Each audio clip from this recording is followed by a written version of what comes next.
If I were giving advice to a young couple starting out in marriage now, I think I'd start with saying that there's an awful lot to being happily married and successfully married that you don't know right now, and that you need to make it your business to learn some of those things. There's a tremendous body of information out there from people that have gone through the process, that have studied the process, that have developed programs that teach the process that can be helpful to you and your partner. Take the time to take some of those courses together. Get on the same page together on what you think is important in a marriage.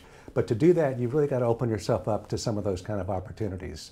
I think you need to make sure you find interests that are in common and nurture those interests. I see too many couples over the years, they say growing apart. But the things you can do to make sure that even though you'll have your own interests, you'll have some things where you grow together and that you can do together and look forward to together. More and more marriages go from being romantic and sexual and exciting to being more deep-seated friendships.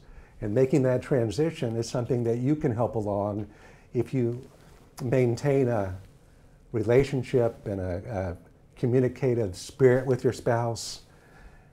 I guess one other thing that I would share is that you're going to have to expect some downs as well as some ups in a marriage. So many couples, particularly young couples today, hit the wall, as a marathoner might at the 20-mile limit, and they bail. They never finish the marathon because they get to 20 miles and someone, maybe it's something as dramatic as has an affair or shows some other human weakness. And instead of being willing to work through that wall, they let the marriage go. And sometimes that's at the cost of hurting children as well. There have been a lot of marriages that have been brought back from the brink or from that wall because the couples decided that their marriage meant enough to them that they would get the help they needed, they'd learn what they needed, and they'd really give it the extra efforts to make it through.